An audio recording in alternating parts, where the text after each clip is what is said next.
The Widow's Walk. January 26, 1929. The evening would arrive before long, but Marian wanted a bit more time outside. She hoped to study the birds that still hopped and pecked at the dusty grounds around Ernstmoor Estate. They would turn their heads sometimes, directing one of their black and focused eyes at Marian as she approached. If she drew any nearer, they bounded effortlessly into the air and then arrived elsewhere after a brief, swooping arc through the sky. Just a month earlier, Marian had been given a water whistle for Christmas. It was meant to imitate the sounds of a canary when air was blown through. She used it now and again as she walked, creating a loud and piercing trill like the song of a bird. Marian observed intently how the noise drew the interest of some birds, but not of others. The whistle had been a gift from her grandfather. Grandpa Tom was Marian's favorite guardian, and her hero in numerous ways that no other member of her family could match. Marian often felt as though Tom Ernst were the only person that she could trust with the whole of her heart. She loved her grandfather, and every new gift or lesson that he imparted to her became immediately precious inside her mind. Each day they would talk about something new. Marian would learn from Grandpa Tom, or she would be allowed to share her own feelings with him. Tom was the only person who allowed Marian to talk to her heart's content. The water whistle she held now was the latest in a long line of cherished connections between young Marian and her grandfather.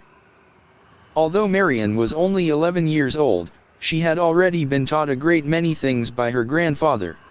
She had learned crueler lessons from others living in Ernstmoor Estate, but had also grown somewhat adept at avoiding those in the house who did not have her best interests at heart. There was mean old Hector, for example. He was one of Tom Ernst's own sons, but never treated Marian as though she were part of the family. Marian wondered often about what made Hector so unfriendly toward her. Her memory provided no hint as to why it had always been this way. She did not feel that she had ever done anything to make Hector dislike her. The light from the setting sun was fading around her, and it cast everything in a kind of half monochrome. The former brilliance of the bird's feathers was now muted to shades of gray.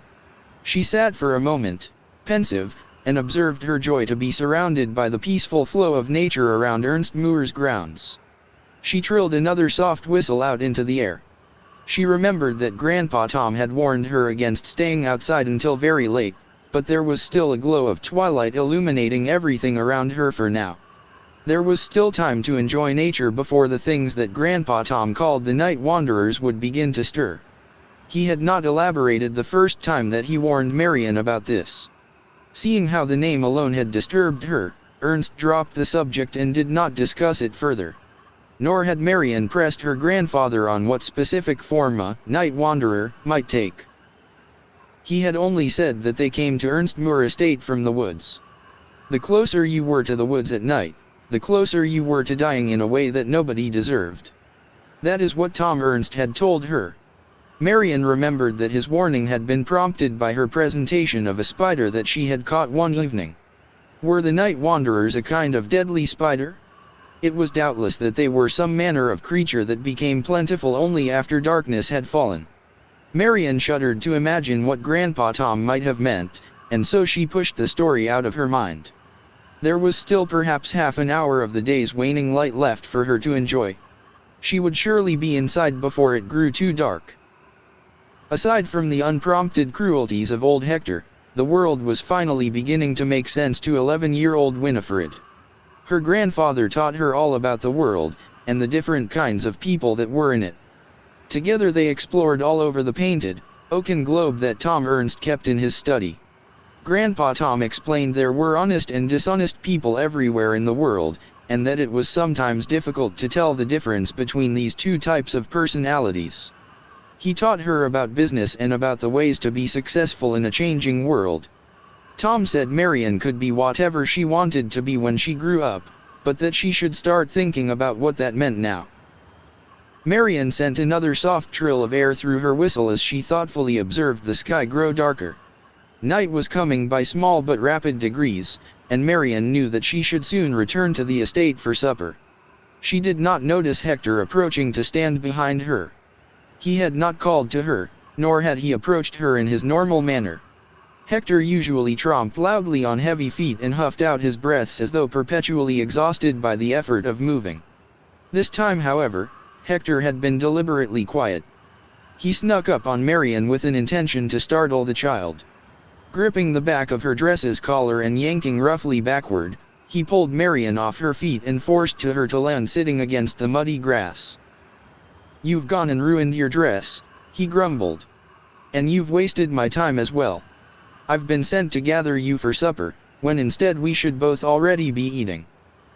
"I'm sorry, Hector," Marian answered automatically. Any other response would only enrage the brutish man. "Let's hurry to supper, then. Will that be all right?" "Oafish girl," Hector replied as he turned to begin his huffing and puffing march toward the estate's main entrance. They walked together only a short distance, and yet the darkness was swiftly arriving. By the time that they had reached the sturdy double doors leading to the estate's foyer, the dusk had turned fully to night. At the dining table, Hector's attacks on Marian did not relent. "She's an indolent child," he grumbled through a mouthful of food. "She isn't," said old Tom Ernst. His tone was calm, but firm and authoritative. Marian smiled with gladness that her grandfather was there to defend her. She said nothing in response, though, and neither did Hector. Everyone ate in silence for the majority of the meal, although Grandpa Tom did initiate conversation a few more times. He asked Marian what kinds of birds she had seen while adventuring outside, and whether she knew the proper names for their anatomical features. Tom recommended that Marian learn to draw the birds that she saw. He added that he would soon obtain a notebook and set of coloring pencils for his granddaughter to have. This, he said, would allow Marian to begin journaling the things that she discovered. Marian thanked him profusely and earnestly. She noted as she did so that Hector's scowl deepened with each kind word shared between Marian and her grandfather. Hector stalked Marian through Ernstmoor most evenings, harping with pleasure on her every action. She began to learn how to evade him through the house's many rooms and corridors, though just staying in motion was usually enough, because the old man eventually slumped into a reclining chair or onto a couch rather than continue tracking her. If Hector could not keep up with Marian, then he often allowed his attention to fall to other things. It was simply a matter of staying ahead of old Hector, or else of staying nearby to her grandfather. Tom Ernst retired to bed soon after supper, however, and so for the majority of each evening Marian and Hector were mostly left alone with each other. Hector's mistreatment stemmed from misplaced anger at his own father, Thomas Ernst. To see Marian showered with praise and affection made Hector sick to the pit of his stomach. The natural desire that Marian should thrive was exactly what Hector envied about her relationship with Tom. Hector despised that anyone should enjoy this kind of nurturing love from the man whose success Hector so badly wished to emulate. Marian was too young to understand this, but she sensed the form of his resentment in the way he treated her.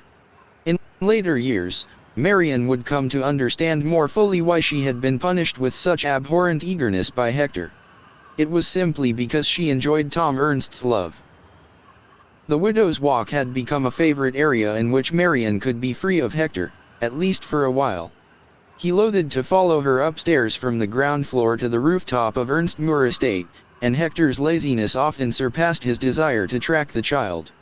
Marian thought joyfully about the many stars that the outdoor walkway could reveal to her on a night like tonight. Marian enjoyed the quiet and solitude that could be found up there.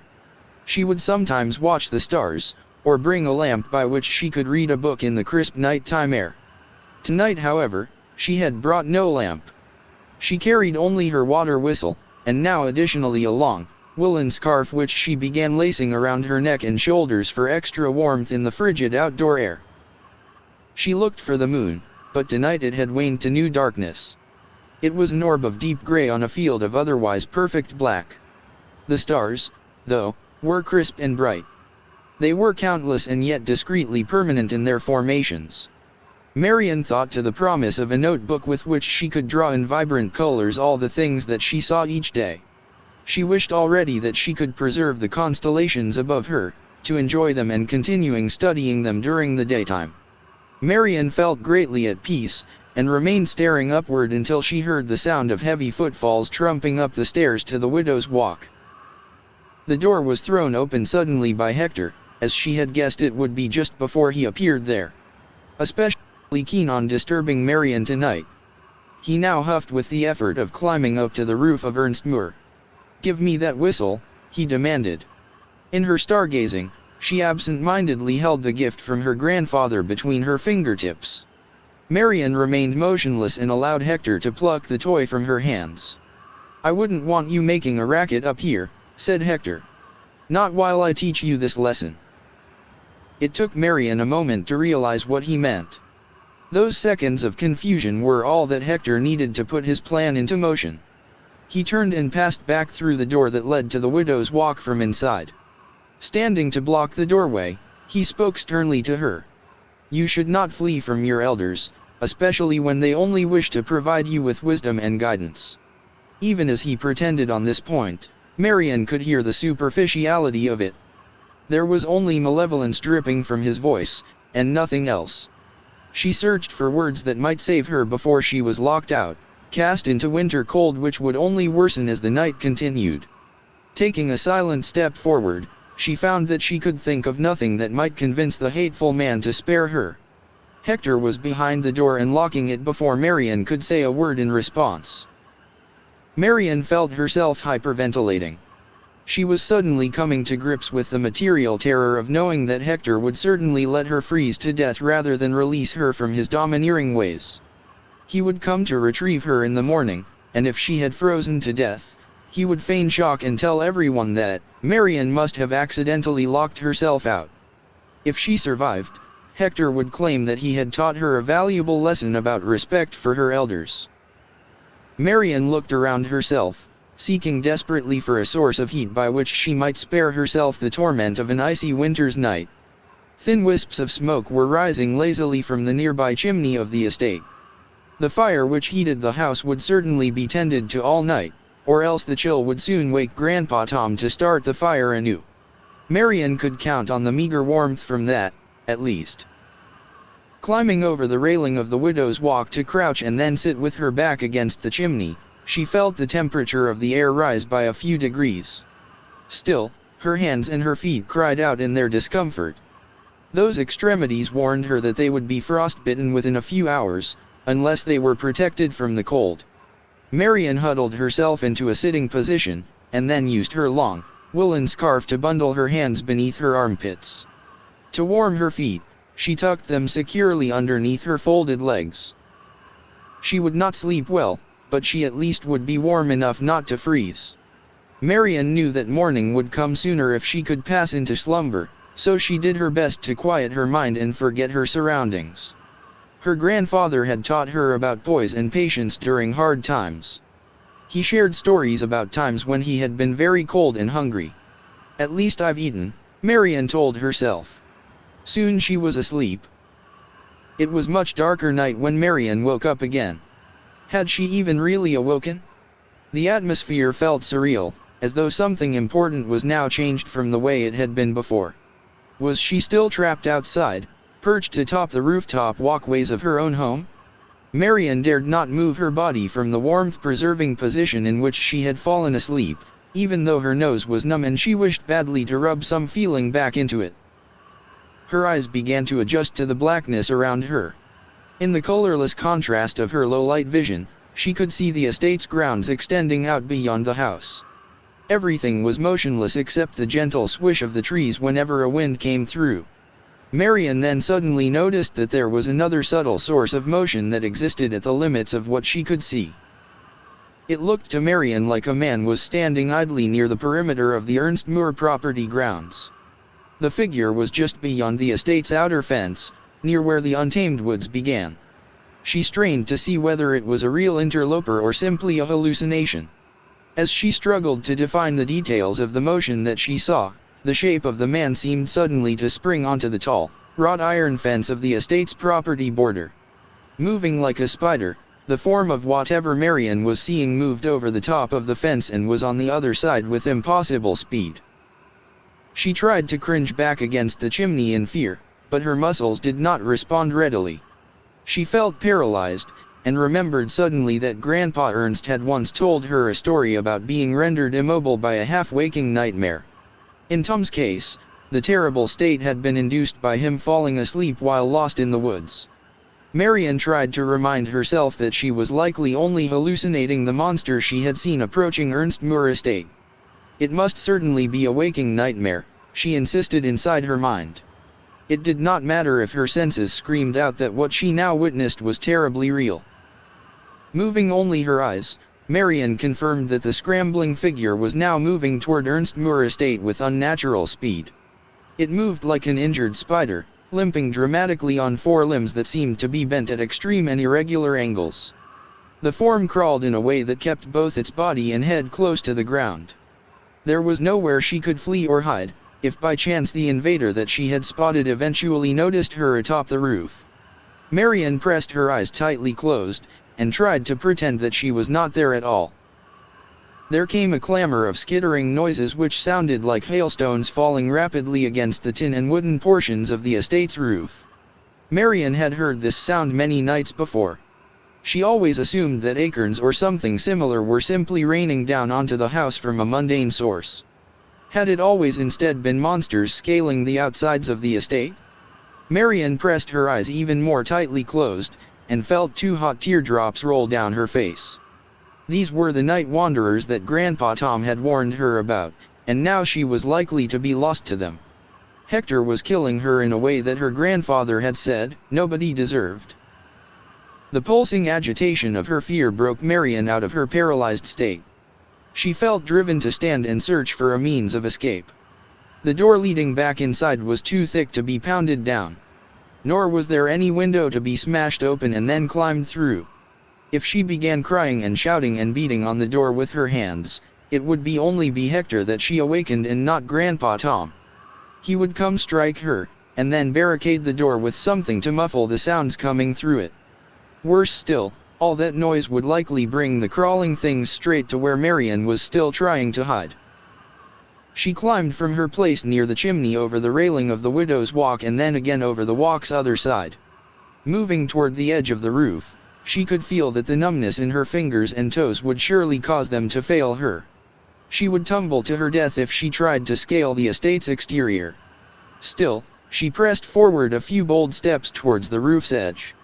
Just below her were vine trellises and windows to pry open for a hope at getting inside. As Marian's foot landed at the threshold of the overhang, a loose shingle came free beneath her shoe. It clattered down the slope of the roof until it went sailing over the side. Marian yelped as she caught her balance.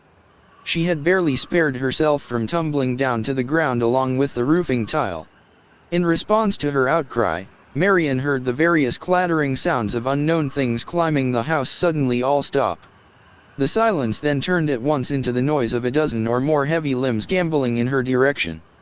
The sound became like an engine, pressing methodically toward her location to investigate when previously there had only been wandering melodies of sound. Marian hurried back toward the chimney. She hoped to hide herself against the shape of it, and moved quickly and quietly to do so. Climbing back across the rails of the widow's walk, Marian turned to press her back tightly against the brickwork of the flue's exterior. She worked to steady her breathing and remain quiet. The din of pounding limbs reached the place on the roof where she had cried out. Although the creatures were drawing nearer in their investigation, the rooftop noises soon returned to the aimless jaunts she had heard before. With painstaking care not to dislodge another shingle or tap against the roof too loudly, she once more used her scarf to tuck her hands and feet warmly against herself. "It all isn't real," she said silently in her own head. "I'm half awake, but still dreaming." She tried to remember poise and patience, and focused on counting out a few seconds of time between each of her breaths. It seemed to draw frightened, ragged breaths heedless of her instructions that it should slow down. After countless minutes, she passed once more into an exhausted state of sleep. It was finally morning when she awoke again. In her dream before the dawn came, there were more humanoid forms moving in the dark all around the estate's grounds. They lurched and cantered forward on uneven appendages, keeping distance from each other but patrolling in a terrible unison of purpose. It seemed to Marian that they were combing Ernstmoor Estate, methodically searching for something under the cover of nightfall. Just like the stars above, they were countless and yet distinct in their formations. Her fearful dream told a story in which the demonic things found their way up to the widow's walk. They crawled in rows that were like unnatural ant trails, and they were coming to collect her. Marian envisioned hellish faces revealing blood-soaked teeth to begin devouring her, and then she awoke with a gasp to find the sun had finally arrived. Hector arrived to retrieve Marian just before breakfast was served. He knew that the child's absence would draw Tom Ernst's ire, and earn Hector new condemnations for what he had done. Marian felt half frozen and very hungry by that time. She had shivered and slept fretfully all night rather than resting. Hector feigned magnanimous authority as he unlatched the lock to appear there on the widow's walk. "I hope you've learned your lesson about sneaking off near bedtime," he told her. His tone and expression then shifted into something more obviously malicious and playful. "You saw a few of those crawling fellows moving around the estate grounds late last night, I'd wager." Marian's blood ran cold. How could Hector have guessed the nature of her terror so perfectly? Had the events of last night been some kind of prank? Impossible, Marian realized. She had seen at least one of the shadowy forms scale a tall fence within human speed. Hector surely did not have the agility to frighten her in this way. Her mind raced to make sense of things. Hector leaned forward, and brought his face very close to hers. Widening his eyes and clicking his teeth together, he performed an excellent imitation of the things from her dream. It was just how she imagined the creatures would look before they devoured her alive. Hector's face returned to a dour, condescending expression as he straightened his back once more to tower over her. Marian wondered for a moment if she was becoming delusional. Hector moved aside to let her back into the warmth of Ernstmoor Estate's interior. "Just count yourself lucky that it was so cold last night," Hector murmured as she stumbled inside. "Otherwise, they might have smelled you up here."